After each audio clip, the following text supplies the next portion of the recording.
The Hans Egede. In July 1734, a Danish missionary ship called the Hans Egede was sailing through waters off the coast of Greenland when the entire crew witnessed something rise from the ocean directly beside the vessel. The captain, named Hans Egede himself, recorded the account in his official log that same evening. He described a body so large it extended above the height of the mainmast. It had a long, narrow head, a wide, thick neck, and a lower body that disappeared into the water before anyone could determine where it ended. It moved alongside the ship for several minutes before diving. The dive created a wave large enough to rock the vessel violently in waters that had been completely calm. 3 crew members who filed separate written accounts all described the same detail. Before it surfaced, the water beneath the ship had been rising, slowly, as if something directly below was moving upward. No impact was recorded that day. The Hans Egede continued sailing, but 2 smaller vessels that had been traveling the same route several days earlier were never seen again. Their last reported position was within 40 kilometers of where the Hans Egede encountered what it encountered.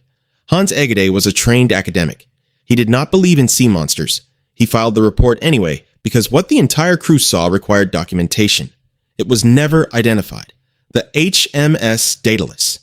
In August 1848, the crew of a British Royal Navy vessel called HMS Daedalus observed something moving alongside their ship for approximately 20 minutes in the South Atlantic Ocean. Captain Peter McCuhai filed an official report with the Admiralty upon returning to port. The report was not optional. Naval officers were required to document anything that could not be explained. McCuhai described a creature moving at the same speed as the ship without any visible means of propulsion. No fins breaking the surface. No tail movement visible above the water. Just a long, dark body maintaining pace beside a fully rigged naval vessel traveling at speed. He estimated the visible portion at approximately 18 meters. The head was held consistently above the water at roughly 1 meter of height. It did not acknowledge the ship. It did not change course. It simply moved parallel and then continued forward, eventually pulling ahead and disappearing. The report was published in the Times of London. A biologist named Richard Owen publicly dismissed it as a misidentified sea lion. Captain McCuhai responded in writing, noting that he had served at sea for decades, that 17 crew members had observed the same object simultaneously, and that no sea lion maintains the same speed as a naval vessel for 20 minutes in open ocean. Owen never replied. The report remains in Royal Navy records. The creature remains unidentified. The Pauline. In July 1875, the crew of a British sailing vessel called the Pauline witnessed something in the North Atlantic that its captain, George Drevar, reported immediately upon reaching port. The account was filed with maritime authorities in London and published in the Illustrated London News the same year. Drevar described watching a massive coiled creature rise from the ocean surface approximately 150 meters from the ship. It had wrapped itself around a large sperm whale. The whale was fighting.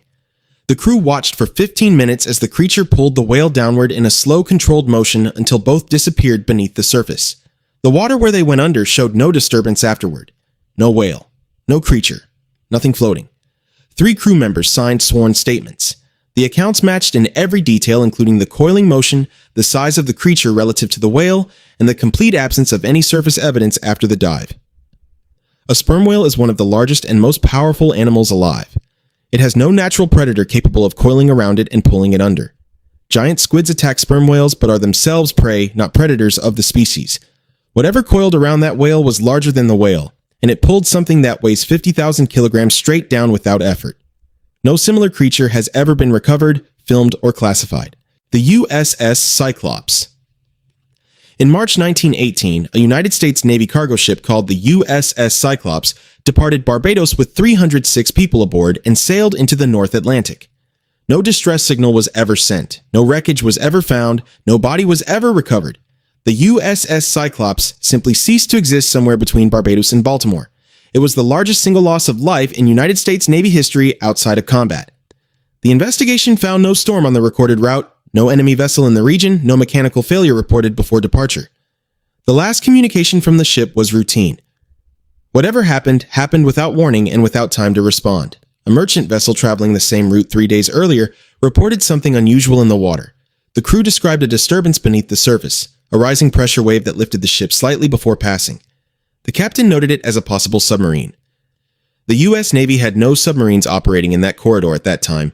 Naval investigators reviewed every possible explanation.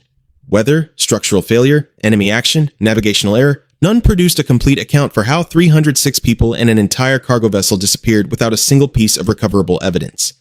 The official finding listed the cause as unknown. It has never been changed. The Orang Medan.